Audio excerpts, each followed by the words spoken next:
For example, in transistor, it's a voltage controlled current source. These all are passive elements, and we studied that how they are. A capacitor is not an ideal capacitor at higher frequencies. The behavior changes as a function of frequency, and when we are designing circuits at high frequency, we have to be very careful with our design. So, sorry. So with that, today's topic we will be studying about is the transmission line. And transmission lines are one of the, I will say, element of high frequency circuits, which is heavily used. Oops. Seeing your DP, it looks like you're coming from space or something. So that's why you got. No, sir. I like space very much. No, I'm not coming from space. I want to go space. Great. I also love space. Today I was listening to a broadcast on space commercialization. And it's quite fascinating how this entire ecosystem is changing. So, a lot of opportunities. Yes, sir. Okay, so yeah, transmission lines are one of the elements of circuits which are heavily used at high frequencies because as we understood whether it is a cap or a resistor or an inductor, they have their limitations. It also sometimes it's also hard to design because for a given frequency you might not find the proper value of these components. At the same time, what might happen is that you find some values, but they might not be of relevant sizes, or you might not be able to get the relevant values for the frequency of operation you are trying to use. So transmission lines, on the other hand,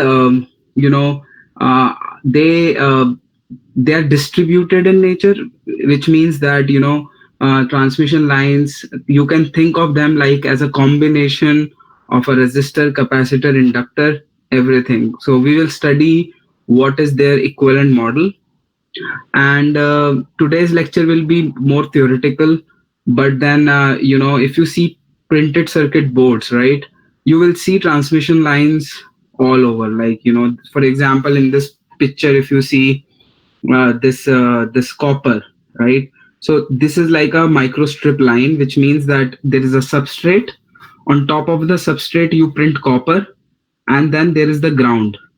So the microstrip effect, or the behavior in terms of impedance, is actually happening between the top layer and the bottom layer. So microstrip lines are always printed on a substrate over a printed circuit board, and they are used for impedance transformation. They are used for matching. For example, like at home, if you remember, I don't know if you guys are from that generation, but pehle kya hota tha, when we used to have World Cup match, right? And when we didn't have satellite internet, we used to have Yagi antennas on our top. Even if some people who come from some rural parts of India, they might see, I don't know if still people are using those Yagi antennas at home, जिसको ऊपर जाके एक बंदा इधर उधर घुमाता था, and they used to try to see if our signal strength can be improved. And then there used to be a cable which used to come down, and on the back of the television we used to have a coax, and we used to use that coax, हिलाते थे उसको कि signal ठीक से आ जाए. So the point there was, what that coax does, it is transforming the impedance which my antenna is seeing to and matching it to the antenna of the port of my television. So basically the main role of a transmission line there is to match two different impedances. It's like the best way to explain it is that, for example, you see this picture on the right of this helix. Now this is just a wire, right? Now this wire will possess some kind of an impedance, and when I'm connecting it to this connector, and that connector goes to other systems like your radio or whatever it is, I want to make sure my impedance of my connector is matched to my impedance of antenna. Can someone tell why should two impedance be matched? So that there's a proper transfer of energy between the two devices connected. Exactly. So this is called as maximum power transfer theorem, right? You might have studied it in other courses or might have heard about it. So maximum power transfer theorem says that for maximum power to transfer from one port to another, the impedances have to be matched. If, say for example, your impedance of an antenna is 20 ohms and you are matching it to something of 50 ohms, and if you just connect them directly, you will lose power because all or majority of your power will be reflected back. So that's why transmission lines role comes into the play, because they basically are used to match one impedance to other. So let me one second. So this is basic effect. You might have seen these kind of PCBs, and on PCB you will see these lines going all over, and there's routing, and so every line here will have a thickness, which means how wide it is, and the length. So the combination of the length and the width basically determines what impedance transformation you are doing. So usually the thumb rule is, for a given transmission line, the width of the transmission line is actually function of the characteristic impedance of the line, which means what is the impedance of the line, whether it is 20 ohm, 50 ohm, 75 ohm, 100 ohm. And the thicker the line is, the less will be the impedance. If the line is thinner, more will be the impedance. The width and the impedance are usually inversely proportional to each other. So depending, if you are going from 20 ohm to 50 ohm, you need a transmission line which transform lower impedance to higher impedance. So lower se higher jana hai, so you will need a transmission line where your width at the lower end is actually 50 say, so 20 to 50 jana hai, lower end your width is more, and at a higher impedance your width is less, so it will be like a taper. You know how it is tapering something. So we'll talk about it later too. So but again, why they become critical at high frequencies? Because as we discussed last time, right, nothing is ideal, and your envelope or your RF current which is flowing through the line, that becomes a function of the position of the line, which means that your voltage will not be same all throughout the line. As a function where your RF wave is traveling, different position on the line will have different sort of voltage dependence. And that's why we need to deal with transmission line at high frequencies, because and I have to design them carefully so that we can have good transmission of power, and we can use these elements for impedance transformation for the maximum power benefit. So how to look at a transmission line? So as we were discussing last time, you guys were we saw resistor, capacitors, inductor. Similarly, what happens is, what is a transmission line? Transmission line, on the right, top right, I have shown this figure, right? So here, what is happening? This is basically a line. As I explained, transmission line is usually top metal and a bottom metal, and between those two metal layers, there is, I will say, a dielectric or a substrate, and there is a voltage across the top and the bottom, and there is a current which is flowing through those lines. So now, if I want to draw an equivalent of this transmission line, you can consider it as a series combination of a resistor and an inductor. And because there is a dielectric, there will be a capacitor as a function of length. And of course, everything is now as a function of length. You can consider that this resistor and this inductor and this capacitor is distributed across the length of the line. Okay.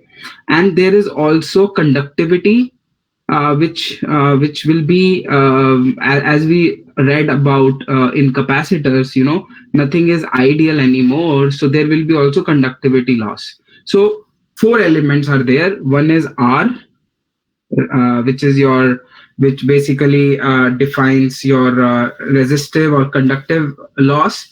Your L, which is your inductive, whatever is the inductance of my line. And then there is capacitance, which is between the across the dielectric. And apart from that, there is a dielectric loss.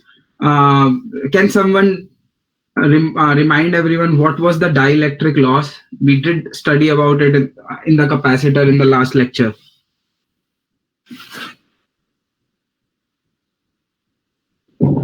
So at higher frequencies, the dielectric doesn't actually behave like an actual dielectric. It has some conduction properties, so there's some amount of loss because of dielectric at high frequency. Correct. And who was this? Daksh, was it you or who was speaking? Yes, sir. Daksh.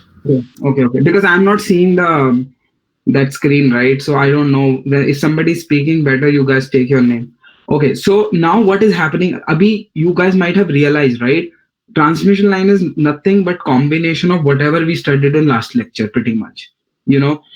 So, but now interesting thing is, unlike capacitor and inductor and resistor, transmission line is function of length, right? And this delta Z and the current and the voltage flowing in this transmission line varies as a function of distance or varies as a function of length of the transmission line. So this is an equivalent model. And now we, as you are seeing, there is a voltage across two terminals on the left hand side, which is Vz comma T, and then there is a voltage on the rightmost terminal, which is Vz plus delta Z as a function of time. And similarly, it's the current. So now if we want to solve for voltage and currents, basically what we will have to do, we will have to apply Kirchhoff's law. So if you guys remember Kirchhoff's law, the KCL, KVL rules, then you can pretty much apply it, and you can write this equation where Vz comma T minus R delta Z I. So this is also voltage, and then this is my inductor. So this is all voltage, right? And so if you go back here, you go from here VZT minus IZT times R delta Z, which is this, right? For inductor, it will be minus L del del Z into del I by del T, right? Minus, okay, then we are going from this V Z plus delta Z comma T. So we can write this equation just based on voltage, right? So now just doing some rearranging, bringing, taking this there and taking RL and R and L on right hand side, we basically can come as delta Z approaches to 0, we can reduce this transfer function as del V by del Z, which is that the voltage is varying as a function of distance. And right hand side, we can write it as minus R I Z comma T minus L di by dt.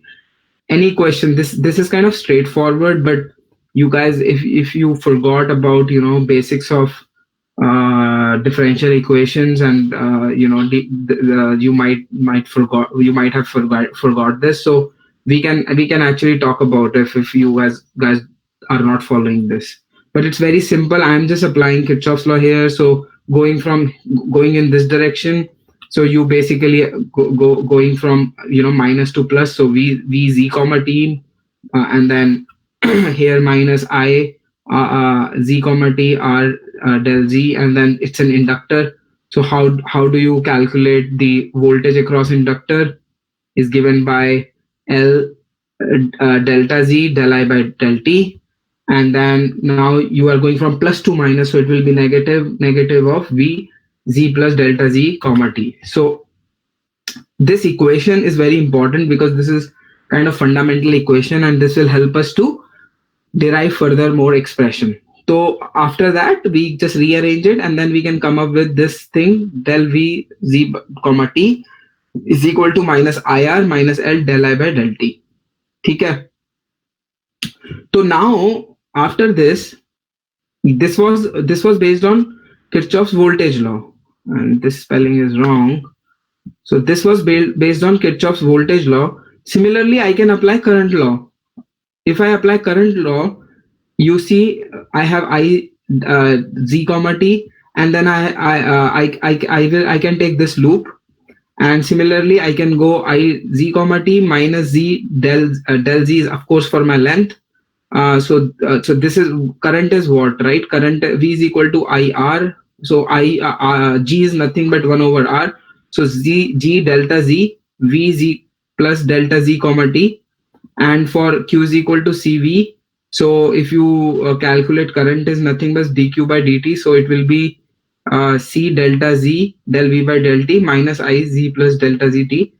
उसके बाद तुम if you guys will again, as delta z approaches to 0, I can get this current expression. Don't get intimidated by these equations, in the sense that it's not very difficult. If you sit and try to understand it, it's straightforward. It's just looking very cumbersome because of this z plus delta z factor. Otherwise it's just normal Kirchhoff's current and voltage law. Okay, somebody wanted to say something.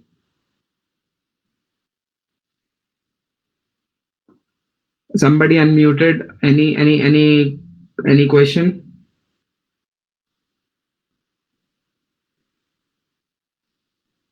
No question. Okay. So again, coming back, what was the fundamental idea? Apply voltage law and apply current law on this. Or I hope you guys know Kirchhoff's voltage law and Kirchhoff's current law. Agar nahi pata hai, no problem. Go and read about it. I mean, you will have hundreds of things online to just understand those concepts. But it's just that you are trying to close the loop and trying to write the equivalent voltage and equivalent current across in a given loop, and the total voltage and current should be equal to 0. By using that, we are coming up with this expression, which is one for voltage, and the next expression which I have is for current, where delta where current is a function of distance and time, and it is given by minus z v as a function of z and t, and as a function of capacitance. So now we have two equations, right? So these two equations are first order differential transmission line equation, and these basically two equations are the fundamental equations for the transmission line, basically, where one is variation of voltage as a function of distance, and second one is the voltage of current as a function of distance. So voltage one is a function of resistance and inductance, and current one is a function of C or C and the value of whatever G. And of course, it's also a function of the variation of, it's not just about absolute value, it's a variation of voltage over distance and time, and similarly current over distance and time. So voltage here is dependent on how current varies as a function of time, and current here varies how voltage varies as a function of time. So now if we have these expressions, moving next, what can I do? If I know this thing, I can, you basically, what you have to do is you just have to solve for the different solutions. Coming back to this, yeah. So from this, what you have to do basically is do nothing but just solve for the solution of these two first order differential equations. So when you do that, you can easily get voltage and current. Voltage can be written as the real part of Vz e j omega t in the phasor form. So e j omega t is nothing but cos j omega t plus j sine j omega t, and similarly current can be expressed as this. Now in time domain, we multiply del over delta t, and using that I can get this dv like voltage as a function of length, and current as a function of length. And they again, as I explained earlier, voltage will be dependent on current and current will be dependent on voltage. So this is just how these things are derived. Again, there is a in-depth derivation. If you are really interested in that, I can send you some kind of material where you can also go step by step. But more or less, what we are trying to reach to a conclusion which can help us to understand application of transmission line better.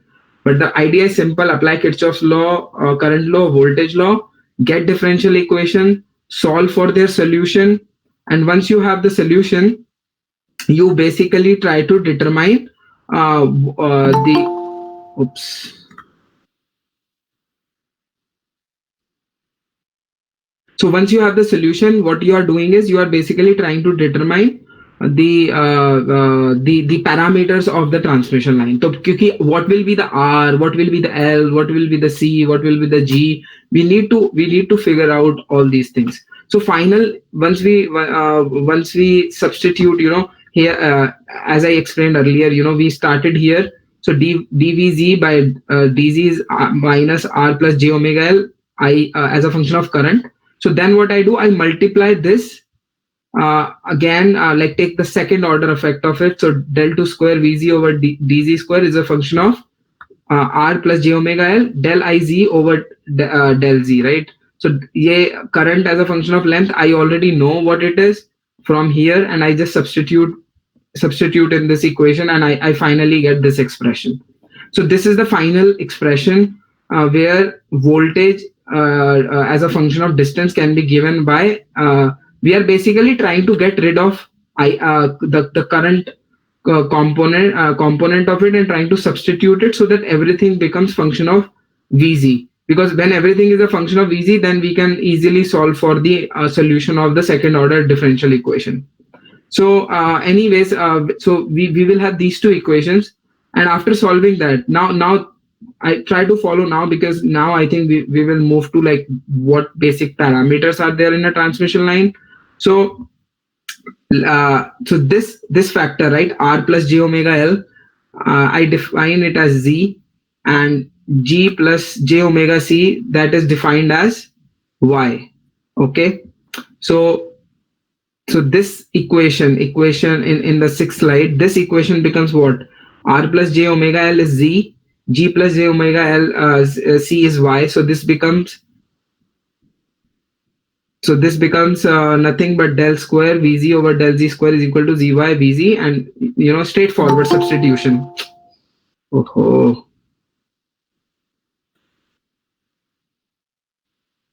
Chaman, you are always late. So, and this is like how I think you are late by, I don't know, half an hour.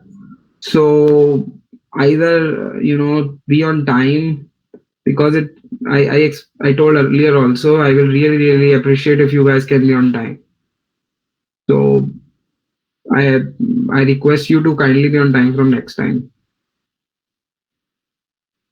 Okay, so final equation क्या बन गई? It's like these two equation, and then it's very easy to solve. If you remember, do you guys remember differential equations, or you forgot? I think we studied in 11th or 12th standard, right? Or maybe even in 5th year. I don't remember. We have an idea, sir. Good.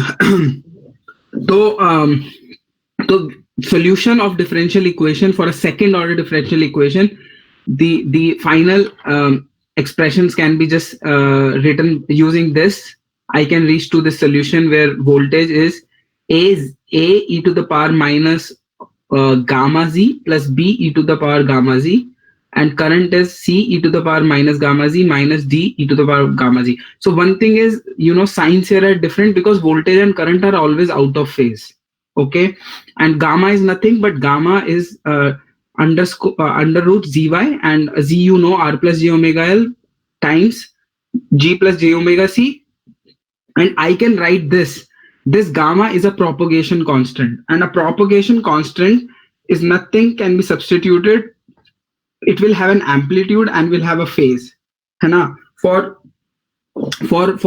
anything which is complex in nature, you can have an equivalent which will be the real part, and the imaginary part of it. So here alpha is called as attenuation constant and beta is called as propagation constant. So these two things, alpha and beta, are if I try to substitute, in this equation, if I try to draw alpha and beta based on this, then I can easily calculate what my alpha and beta will be.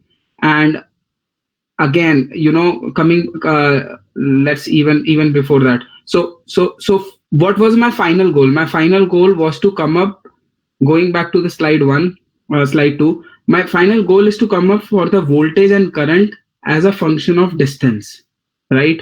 That's what our interest was.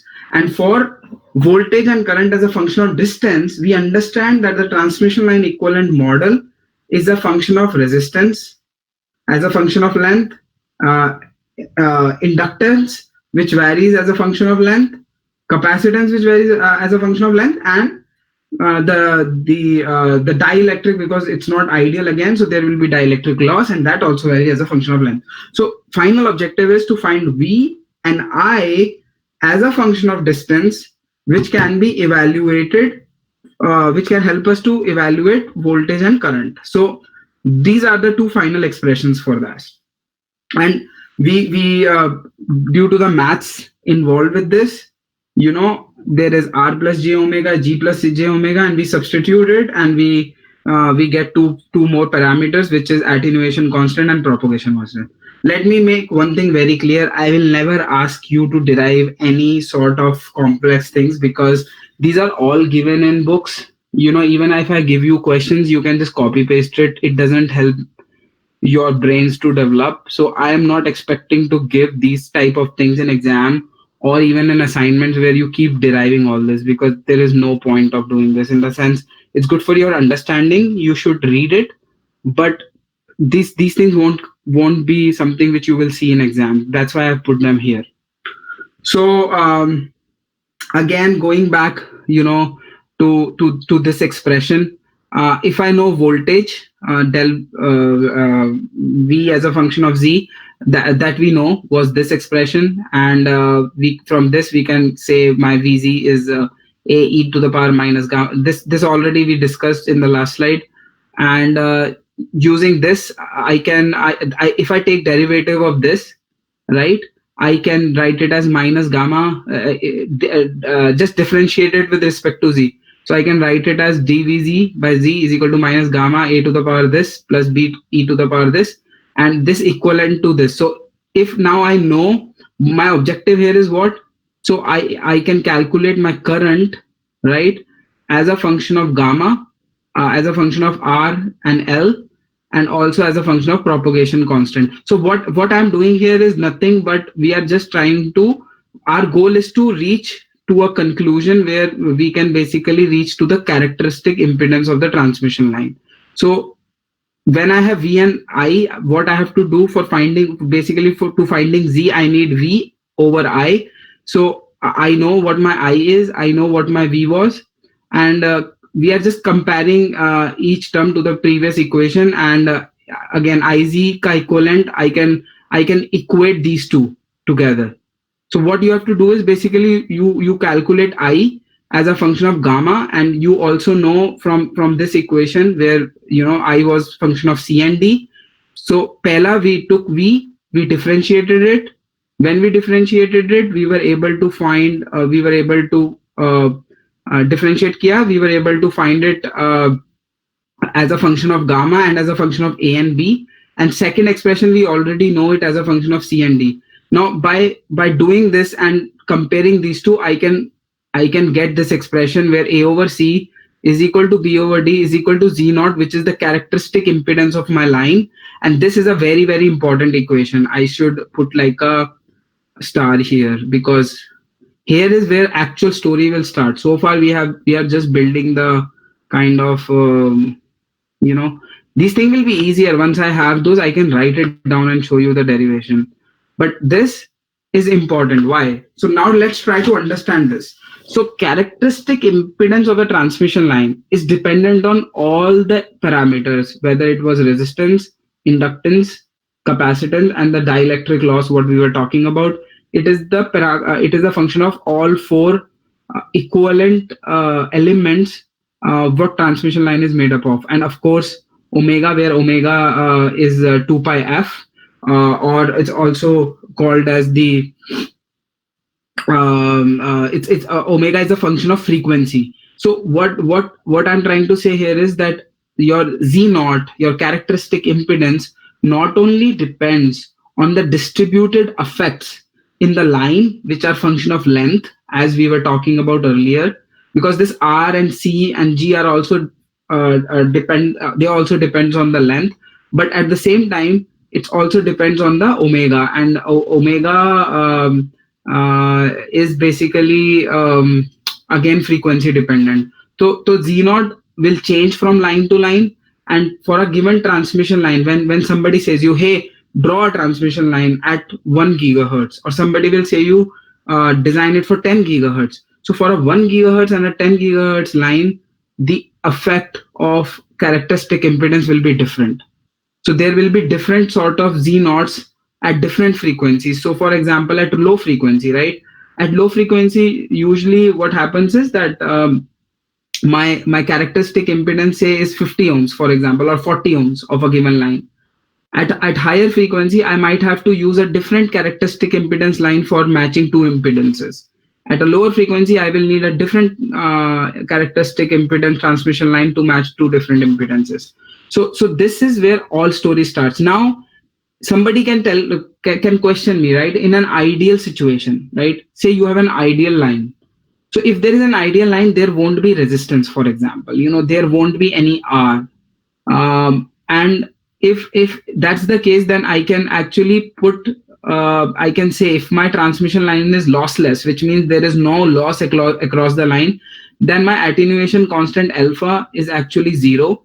So whatever is my propagation, that is only the function of my propagation constant, and my attenuation constant is 0, and my impedance just becomes a function of LNC, like here, my Z naught, because if you go back in equation 8, R is 0 and G is 0, so J omega gets cancelled, and Z naught is equal to under root LC. So what it means, if a transmission line was ideal, then there is no fight. There is no frequency dependence, as well as there is no dependence on R and G, because attenuation constant alpha is mainly function of that basically that alpha becomes 0, and whatever effects you have in the line are only coming from the LNC, or the inductance or the capacitance across the line, which we discussed in the slide 1.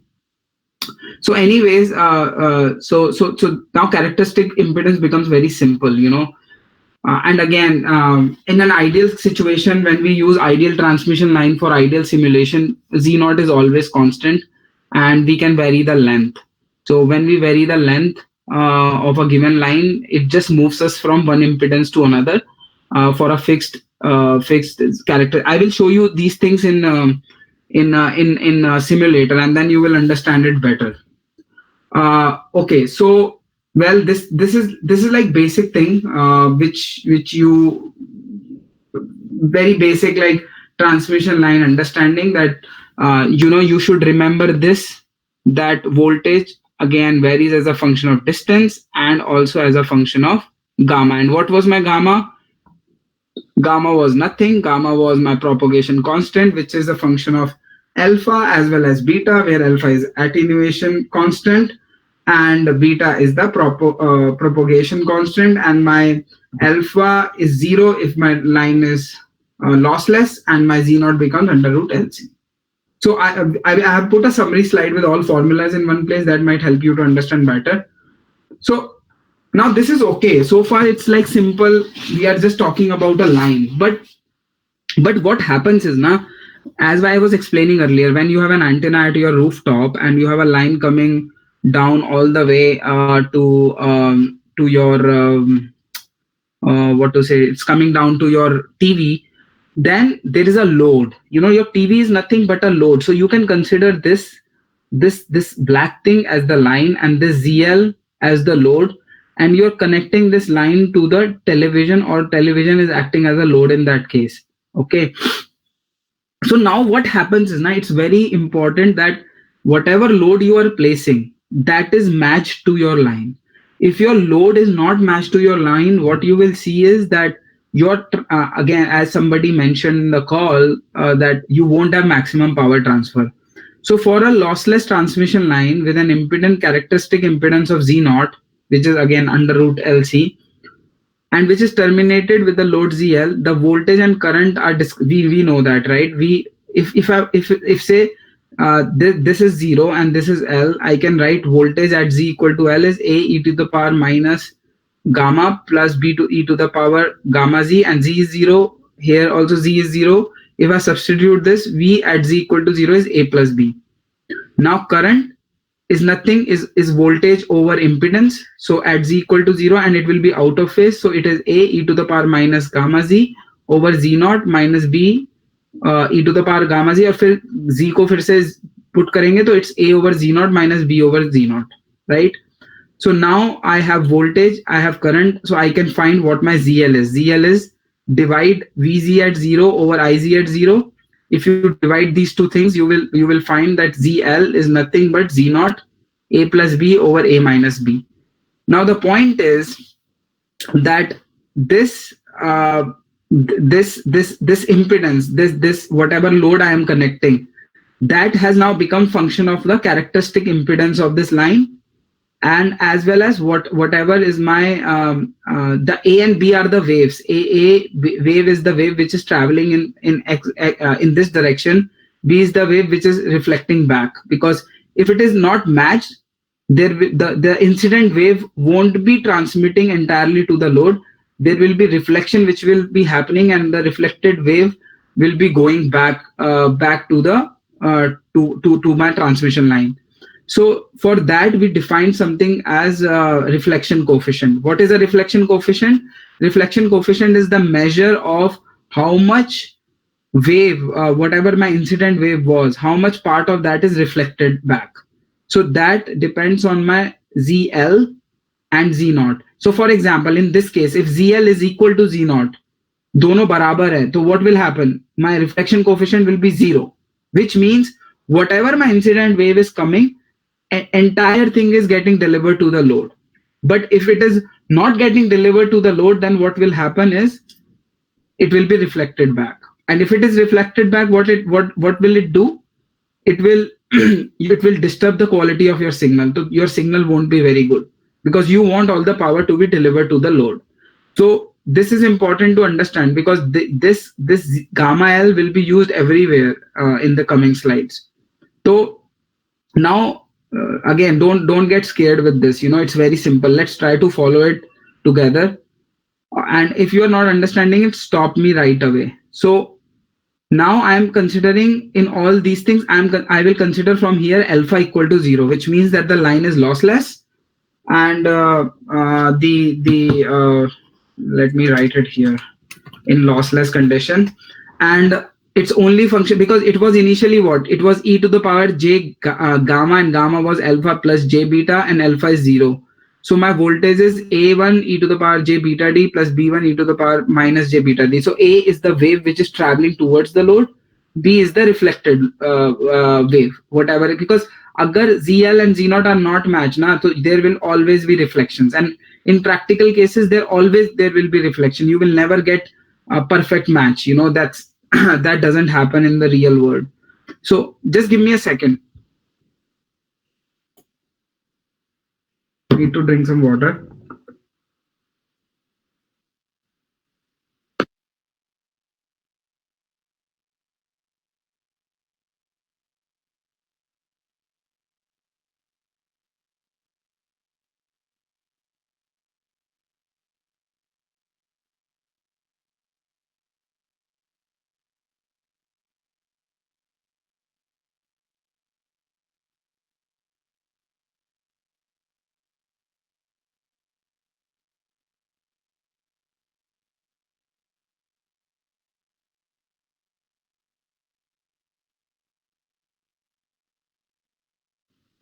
Okay, so again, going back, please try to follow me. This is not very difficult. We will walk it through together. So voltage can be written as A1. A1 is again my voltage traveling in this direction, like A e to the power minus j beta x here, because again I explained impedance or my voltage is a function of distance, and B is my reflected wave, which is given by B1 e to the power minus j beta d, and d is nothing but d is the variation in length. So that d can be anything. It can be L by 2 or it can be anywhere on this line. So current, as I explained earlier, you just have to divide by the impedance of the line, which is Z naught. So when you do it, it is A1 over Z naught e to the power j beta d minus, because current and voltage will be out of phase, B1 over Z naught e to the power minus j beta d. Now we know voltage, we know current. When we know voltage and when we know current, what we have to find next is I explained you the reflection coefficient. Reflection coefficient, how we will define it? It's very simple. The ratio of the two waves. Kitna reflect ho raha hai? How much is getting reflected back when the wave is actually hitting my load? So what is going back is B e to the power j beta d. So it's basically nothing but this part, B1 e to the power minus j beta. Okay, one question you can ask is, or don't get confused here, right? Here it says e to the power minus j beta x, but here it is A1 e to the power plus j beta d. Why it is plus and why this is minus? Because I am taking reference from x equal to 0 to x equal to L. So when for me the distance in which the x basically here is minus d, or I'm measuring distance from here to here. So d is equal to 0 here and d is equal to L here. So I'm measuring distance in this direction. So deflection coefficient is nothing but B e to the power j beta x over A e to the power minus j beta x, and x is equal to minus d. So it becomes B1 over A1 e to the power minus j2 beta d. So this is my reflection coefficient as a function of distance. So if my d was equal to 0, it will be B1 over A1, as was simplified in simplified terms. It was presented here. If I try to calculate at d equal to 0, at d equal to L or d equal to any other d, this will be a function of any part on this transmission line. So this is a function at origin or at d equal to 0, and now this is d equal to d. So now I know these two things. So what I can do, go back and substitute B1 as a function of my gamma naught or as a function of my reflection coefficient. When I substitute that, I can calculate V and I independently, and both of them are function of voltage and current. Both are function of the amplitude of the wave, which is actually traveling through my coax, and through my transmission line, and function of gamma naught. See, don't confuse. Gamma naught is the reflection coefficient. Z naught is the impedance. So don't get confused between impedance and reflection coefficient. Reflection impedance is an absolute value in ohms. Reflection coefficient is the ratio, which is just a number. So if my gamma, when I'm saying gamma reflection coefficient here is 1, it means that I am on edge of my Smith. I will explain you Smith chart later, but that means I am my reflection coefficient is 1, which it means that my B1 over A1 is 1, which means that like I explained earlier in this slide, right? If I'm matched perfectly, ZL is equal to Z naught, my reflection coefficient is 0, which means that none of the wave is getting reflected back. But if my reflection coefficient is 1, I am in trouble. Why I'm in trouble? Whatever was coming to my load, everything is reflected back. So it means I haven't been able to match my load with my impedance of my line. So this VD and ID are very simple expressions here. And then you can divide these two and find Z in, because ultimately what we want, we want to see how much is the impedance looking towards the load. So that Z in as a function of D is VD over ID, and I just divide these two equations and I get this expression. And once I have this expression, I can simplify it further. I can write e to the power j theta as cos theta plus j sin theta using Euler's formula. And through that, I can get the final expression of z in as a function of zl, as a function of z naught, and as a function of distance. I will show you that equation in next slide. So what is the purpose of what we have shown here? Again, repeating and revising. If I have a wave traveling through the transmission line, depending on how my load has been terminated, my wave will either be, incident wave will either be fully absorbed or will be fully reflected back, right?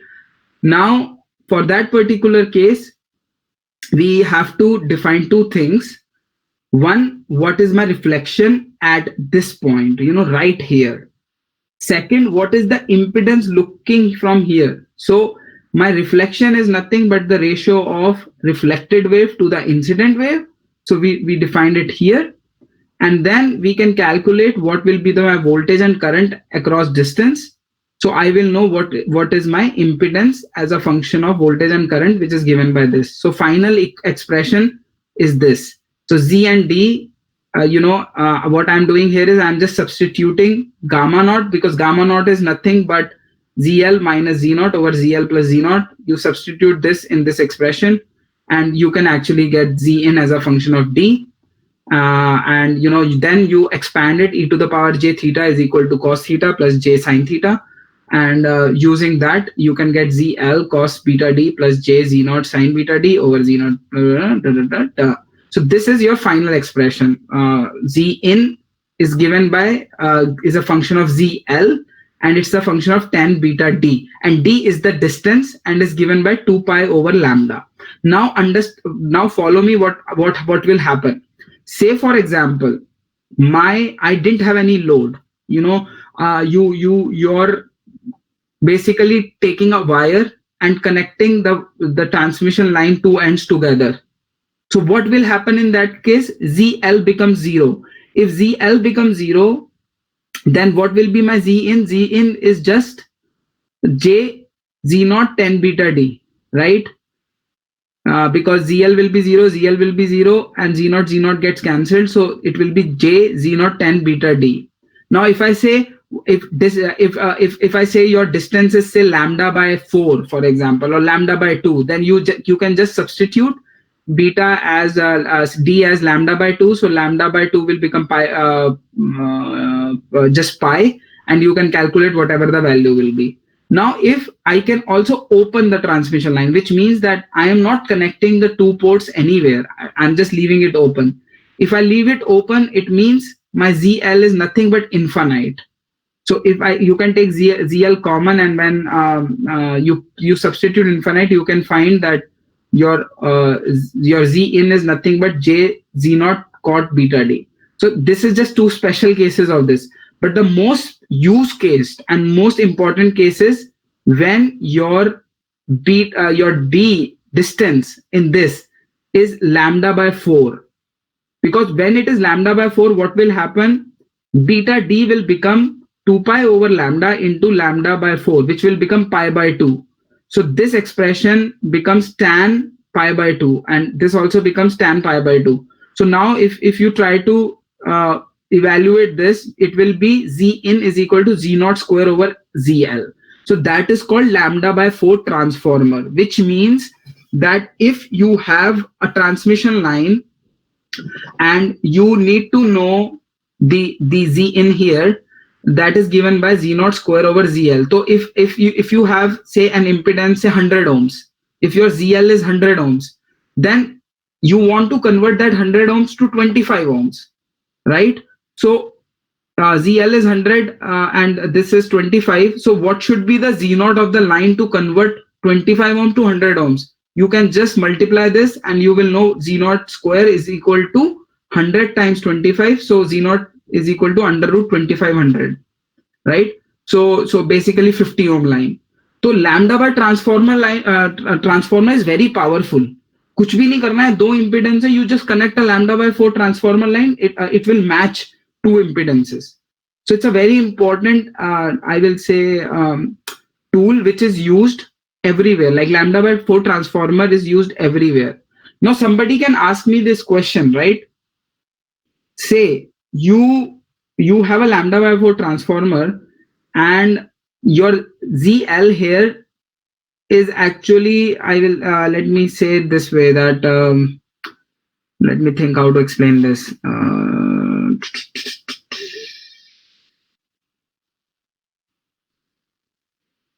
So if you usually your ZL or your load is always 50 ohms, like by industry standards now, if you go to the market and try to buy a wire or something or a connector, they will ask you कि कितने characteristic impedance का तुम्हें connector चाहिए. So usually it's 50 ohms, 75 ohms.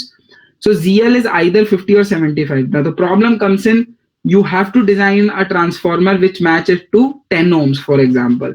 So whatever you have to match, you can actually select the characteristic impedance depending on whatever your load impedance is. So this is what it is showing here, that you have ZL, you can calculate Zin depending, or another thing can happen is your Z naught is fixed, right? Say for example, you have already designed a circuit, right? And you cannot vary the length, the width of the transmission line. Length is also fixed. Then what you can do, you can pretty much play with ZL, because if you will vary ZL here, Zn will change automatically. So say if you have an antenna connected with a line, lambda by 4 line with Z0 transmission line. Now if ZL changes, like a very good use case for this is, you guys use mobile phone, right? Sometimes you have mobile phone and you are speaking and you're putting it on your ear. Another time you go far or just leave your phone somewhere. So what happens is the antenna impedance keeps changing. So imagine this ZL was my antenna, and my antenna impedance is always changing. Now because of that change in impedance which is happening at my antenna, my input impedance seen by this will also be varying all the time. So this transmission line, Zn and Zl are very important, and this is heavily used for doing for basically matching different impedances.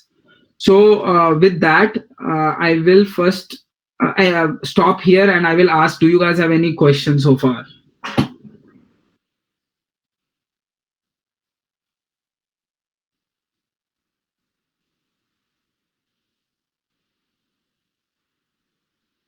So if you are not asking question, it means you are not understanding anything basically. So Deepak, Yes, sir. what's going on so far? Sir, we did understand it. It's not something new. We did study it in the last semester. Like Oh, you did study electromagnetic waves? Yes, sir. So Okay, good. lot of all these things. It's just that आपने ज़्यादा fast करा दिया. 7 lectures का एक lecture में खत्म हो गया. Oh, I was. No, matlab, I don't want to waste too much time, because the thing is, where electromagnetic ends now, that's where we are supposed to start. Yes, sir. So I just wanted to wrap it up. That's why I'm telling, I don't want you to go through all the derivations and stuff, because वो सब तुम already कर चुके हो. It doesn't add any new knowledge to you guys. Yes, sir. So, but I want to bring you up to a speed so that you are familiar with reflection coefficient. If I say gamma, Z naught, characteristic impedance, input impedance, you should be aware of these terminologies. Yes, sir. We Okay. are. Yes, sir. Very good. But I'm damn sure the first assignment majority of you will do wrong. I'm also sure about that. You have read it. Let's see. I'm challenging you guys. I will try to set an assignment such that I will try my best to set it so hard that you guys are not able to solve the questions. We will see. Okay. So similarly, you can calculate the power, and the power flow in the line. You can basically just, power is given by V into I conjugate. And remember, it's I conjugate because sometimes people just multiply V and I, and when it is phasor, you have to, current is always out of phase, it will be always the conjugate. And you can basically just represent power as again function of, everything becomes function of reflection coefficient.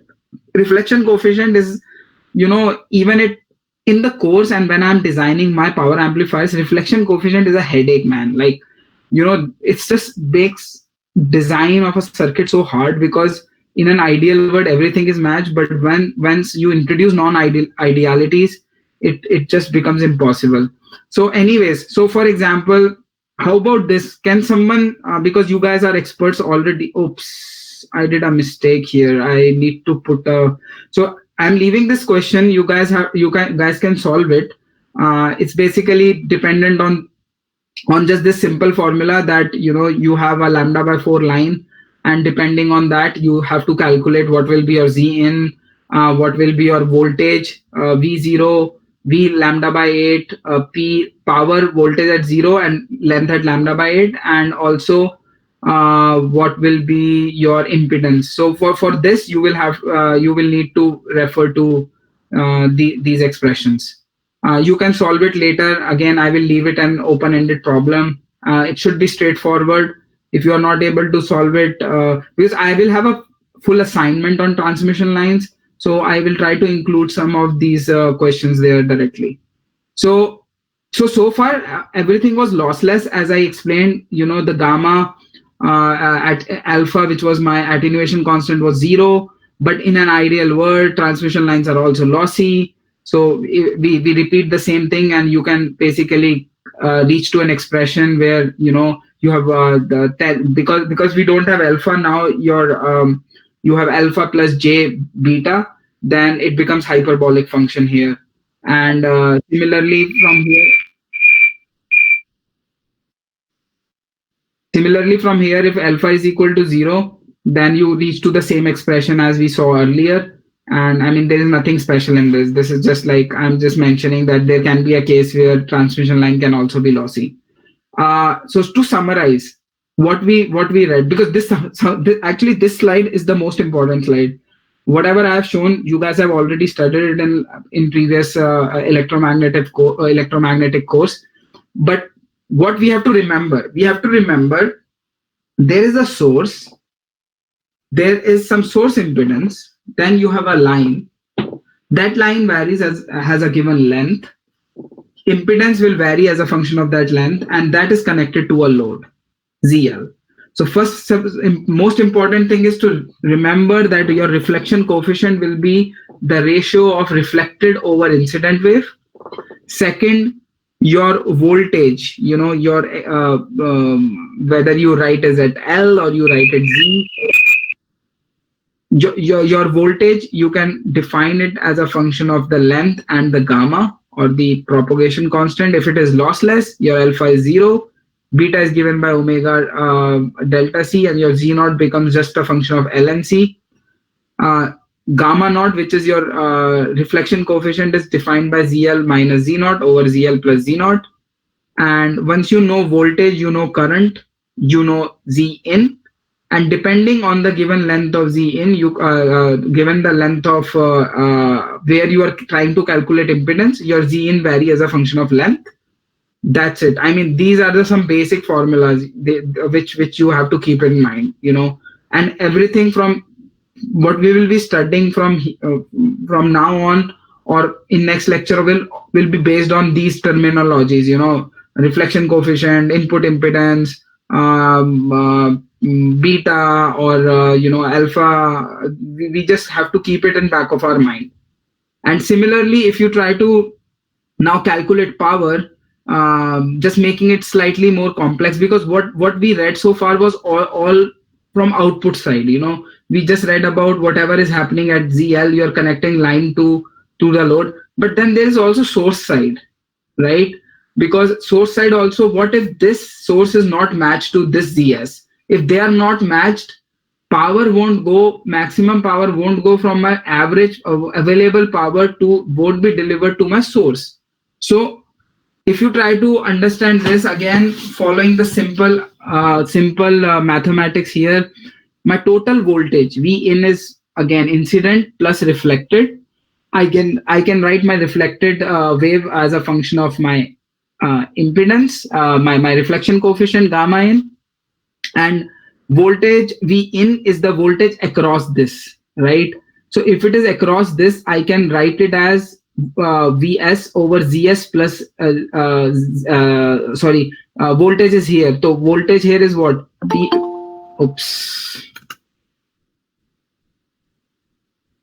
I'm denying entry now. I guess super late. Who is Sandeep Kumar a student?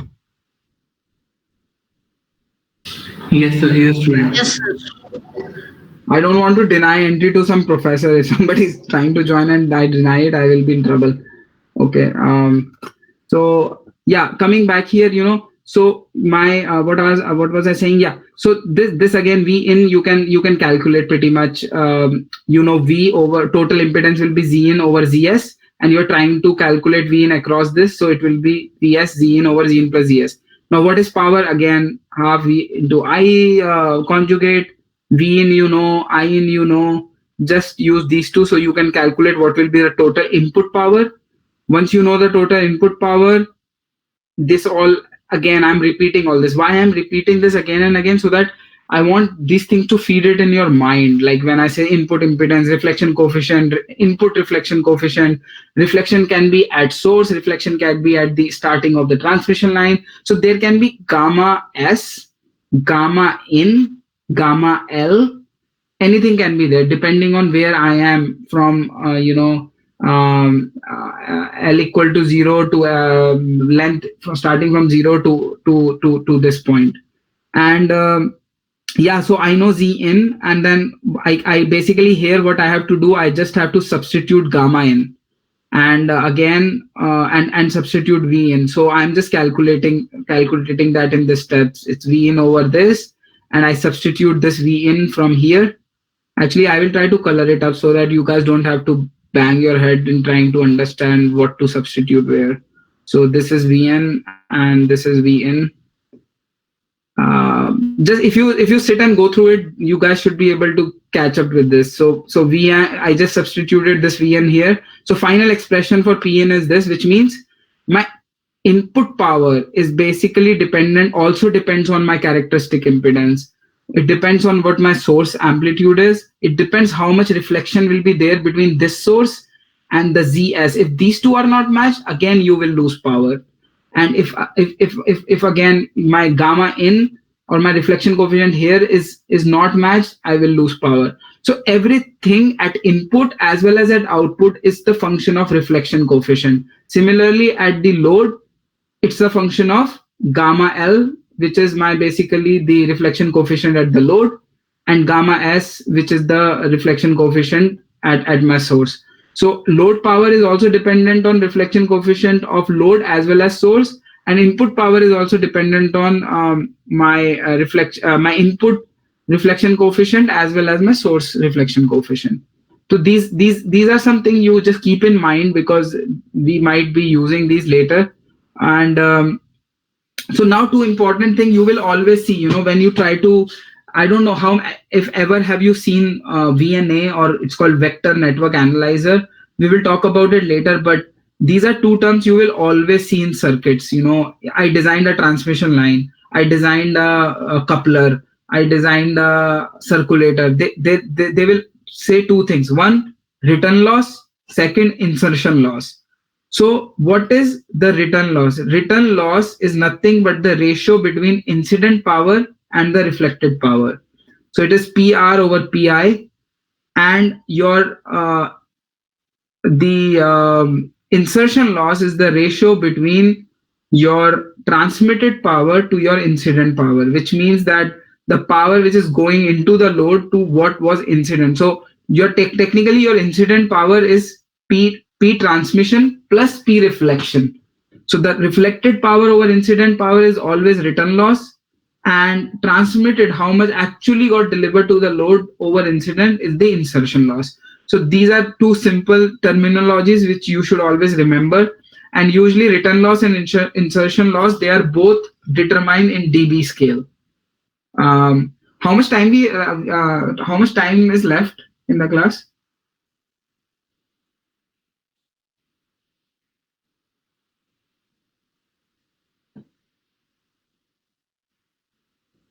Hello?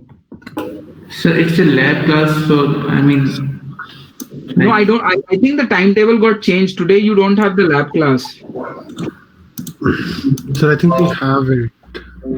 Because I got this revised timetable. Let me see. It starts from tomorrow. So it says, let me check.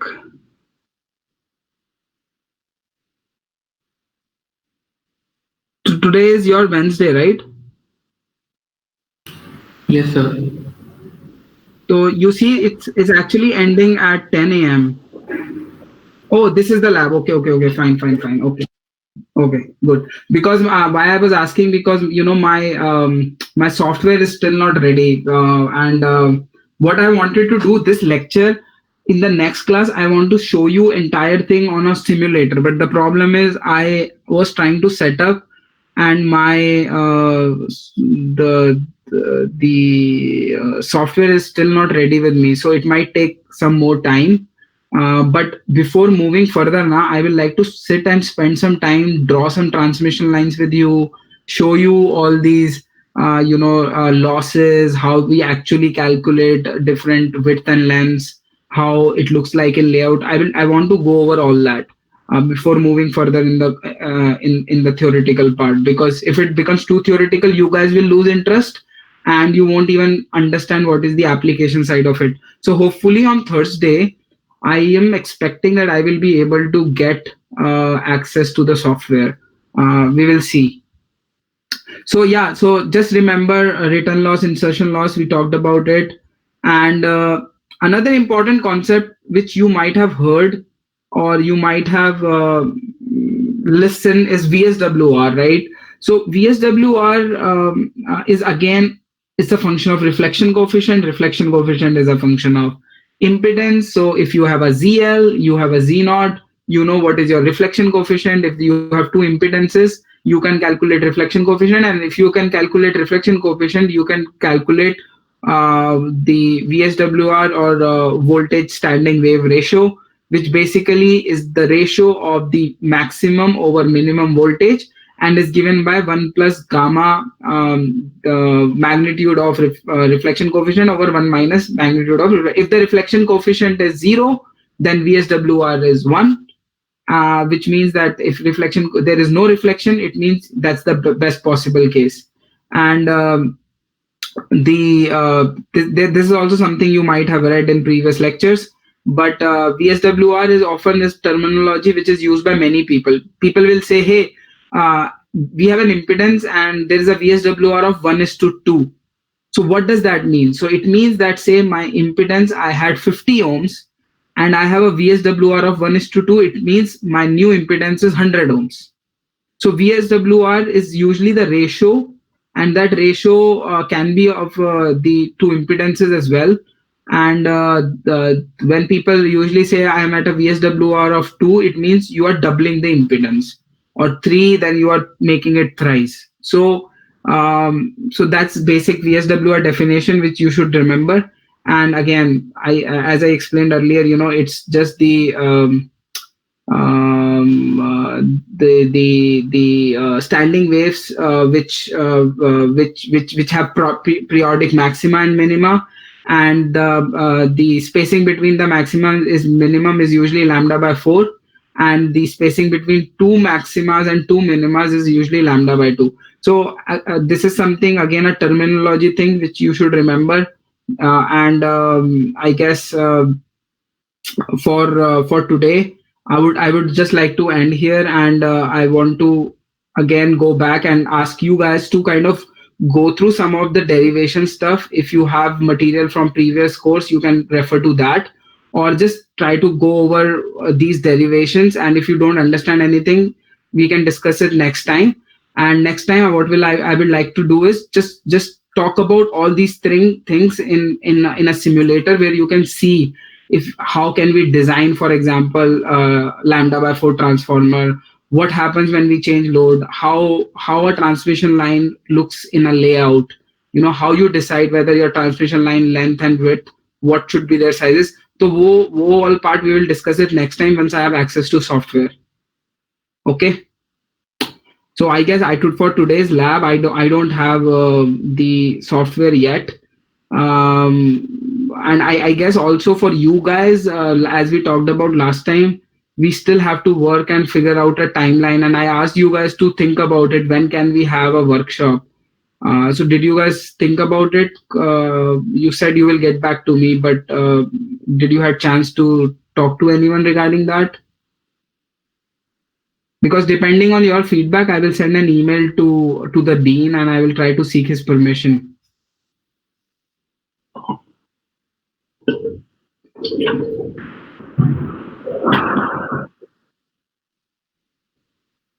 If we want to host it, like, I don't know, maybe end of this month, end of next month, I don't know your timelines.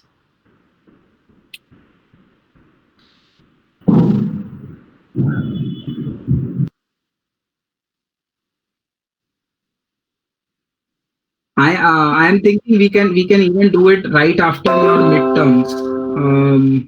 If you have 4 or 5 days, or maybe wait till end of the course and then do it all together, because then we can do multiple things.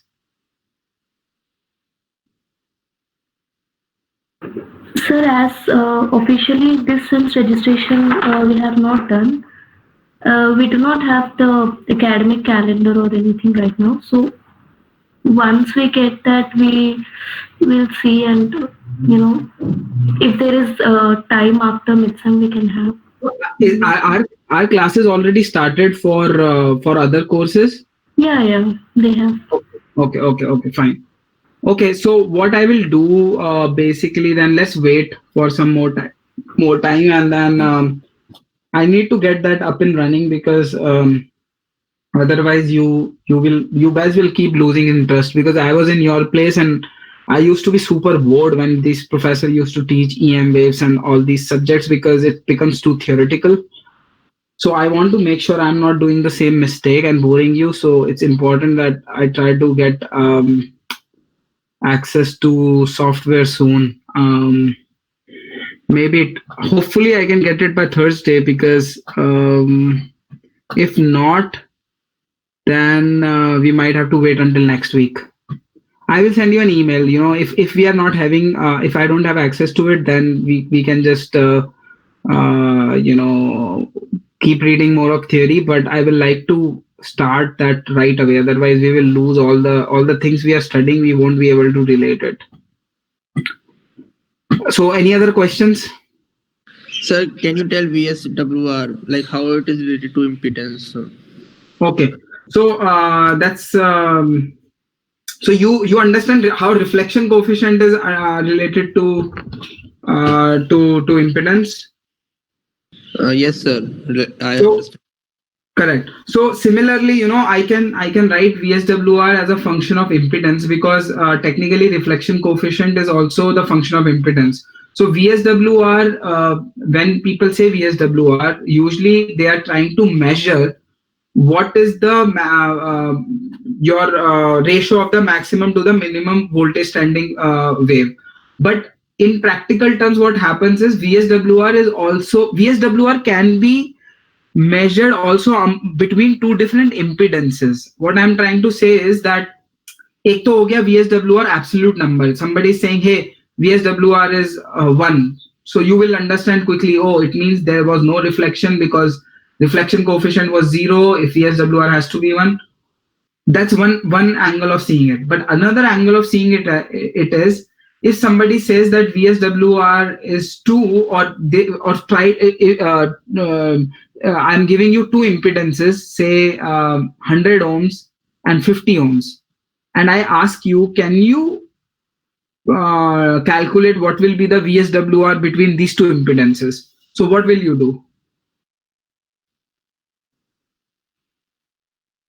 I'll divide the two. Like I'll take the ratio of 2. Yeah. So when we talk about VSWR in terms of impedances, we just take the ratio of the impedances. Okay. So I'm just talking about terminology here, because many a times, people get confused in the sense that VSWR is the relative, I will say, when we are comparing. Say, for example, you have two impedances. That's why we need to start studying Smith charts, because that's where all these things will be clear to you, what I'm trying to say right now. But say you have a 500 ohms and you have 100 ohms, right? So technically, if you see 100 and 500, they look you are scaling your impedance 5 times, right? You're going from 100 to 5, so your VSWR is 5. But if you are going from 1 ohm to 5 ohms, that is also VSWR of 5. But 1 and 5 will look very close to each other, in the sense, are ye to 1 ohm and 5 ohm and they are so close, the absolute value of impedance doesn't mean anything. That's the bottom line here, that if somebody is saying 2 ohms and I am converting 2 ohms to 10 ohms, so you can say, yeah, 2 ohms to 10 ohms, there's not much difference, you are just going. That's not the point. It's 5 times of 2 ohms. So all VSWRs gives us ability to see impedance relative. So it's the relative impedance between 2 points. So similarly, if you are at 500 ohms and your impedance is 5 times, it's 2500 ohms, which is almost like an open circuit, right?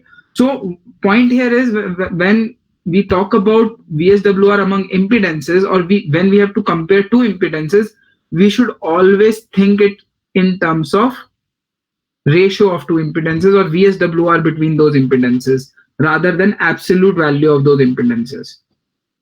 That was what was the point I was trying to make. So sir, it's like if we have two transmission lines and we connect it, then VSWR gives us the relative talks about the relative impedance of those transmission lines. So if you can say like that, or you should rather say it like, if you have a transmission line, have a characteristic impedance, and you are connecting it to the load. Say for example, I will give you a practical example. You have an antenna and you are connecting that antenna to a transmission line. So now the VSWR of that antenna, right? First thing you can calculate if they are matched, your gamma will be 0, and say your VSWR is 1, right? If VSWR is 1, it means you were matched to 50 ohms. Say your characteristic impedance was 50 ohms, and now you are matched to an antenna which has an impedance of 50 ohms. So your reflection coefficient is 0 and your VSWR is 1. Good. Now somebody comes in, your friend comes in, disturbs that antenna, and the impedance which antenna was matched, instead of 50 becomes 100, right? So it VSWR has changed from 1 to 1:2, which means it has changed from 50 to 100. Now when it has changed from 50 to 100, what will happen now? Your reflection coefficient will change, right? Because it's ZL minus Z0 over ZL plus Z0. So now your new ZL is 100 ohms, your ZL is 50 ohms. So your reflection coefficient has changed. Now when your reflection coefficient has changed, that will change your VSWR. So I think in that case, your reflection coefficient will change to 1/3, right? If impedance is changing from 50 to 100 ohms. So because reflection coefficient is what, ZL minus Z0, so 100 minus 50 over 100 plus 50, so it will be 50 over 150 is equal to 1/3. Now if you substitute it in VSWR formula, 1 plus 1 over 3 over 1 minus 1 over 3, so you can calculate using that. So the point here is that the VSWR keeps changing. It's even in antennas which you see around your house, or when you are traveling in a car, or when you are walking, when you are talking, the antenna impedance, and this is a major problem which people hasn't been able to solve, and there is a lot of research going on in this direction, that how you basically when VSWR change in real time, right? In real time in your phone, when VSWR is changing, how can we still keep continuing good reflection coefficient? Because if reflection coefficient is changing now, it disturbs the entire chain. It will disturb my transmitter, it will disturb my PA, everything gets affected. As a result, my signal quality gets degraded. So that's why the VSWR there has been research going on since many years actually, and I also was working on this, but not many people have been able to find a good solution. How can we make systems ki VSWR change hota rahe, but my system ki performance change na ho? So there has been a lot of research in that direction. Like, let me pull off this paper. I will try to show if practically I can explain you more about this. Let's see, let it download.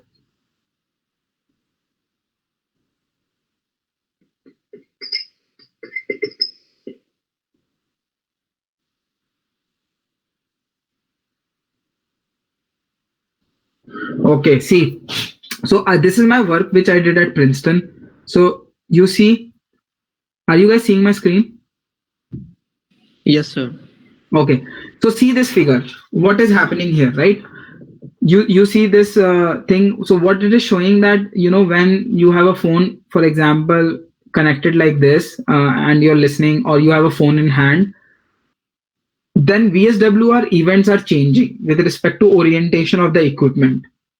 Now what happens is, technically, forget, PA here means power amplifier, but you assume it's a radio. So what basically happens is that you see figure F. At the center, your performance is maximum, which means you have the best performance. But as you move away from the center, which means that your VSWR is increasing, your performance degrades. Right, from red you are going to blue, and blue is like -4 dB, which means your performance is decreasing. Is there a way, the problem statement is there a way to design something so that it becomes immune, it becomes all this red, which means performance doesn't change even though my impedance change? Because in this, what is happening, it is showing that if the center is 50 ohms and I am moving towards right to 100 ohms, or I'm moving up, down, or whichever direction, my impedance variation degrades my performance. That's what VSWR does to real systems. Okay, but Sir, I did. Go ahead. I understood now, sir, like how it's related to impedance. Exactly. So this is very interesting concept. So our challenge here was, can we design something which can be immune to VSWR variation? And if I go down, it's kind of a long paper. It took a lot of work. I can show you the final chip. Let me see. Yeah, it's like this. So here these are transmission lines. So basically this all what you see is the transmission line. And what we are trying to do here is we are trying to come up with an architecture where we can control digitally different in when VSWR happens, we can control our circuit digitally so that we can regain back the performance. And that was the whole premise of this paper, and we implemented it in silicon technology. And we are showing this is the fabricated chip, and we are showing that this PA is like a VSWR agile PA, which means that even though VSWR changes, we can still get better performance. So you see, I'm writing VSWR1, VSWR2, VSWR3, 4. So we are moving VSWR all over different impedances and trying to see if we can keep the signal quality and performance same. So this is what happens at higher level. I mean, I'm just giving you very high level description, but these are at millimeter waves. So when people are designing right now for 5G, they have to take into consideration all these things. So what we study eventually translate to real life things, but it's just super complex to kind of do and understand these things. Any other question?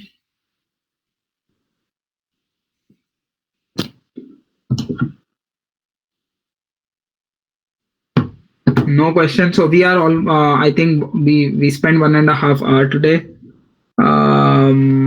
We will. I will try to get the license thing, and we'll keep going from the next class. We'll discuss some more stuff. If you have any question, please don't be shy. I guess it's better to ask. One more question I wanted. Did you study about Smith charts in your last course? So Smith charts were a little bit introduction, just the verbal. We didn't study it much. All we studied taught today only. Did you plot it? Did you plot it, right? Did you plot it like impedances or circles or VSWR circles on Smith chart? No, sir. Okay. So this is no, one sir, thing. no, sir, we didn't. What I will send you Smith chart, and I might ask you guys to print it out, because when I will be doing in the class, I'm waiting for my that what Daksh told me about that company. I actually ordered from the same company. I'm waiting it for that, because then you guys can see me drawing how actually you do impedance calculation on Smith chart. So it will be nice if you guys can also print it out and have it with you, so that we can do it together. Okay, so good. Then we will meet on Thursday. I will see if I can arrange my what do you say, my license by then. Okay, have a good night. Good day, guys. Good night, sir. Okay, bye.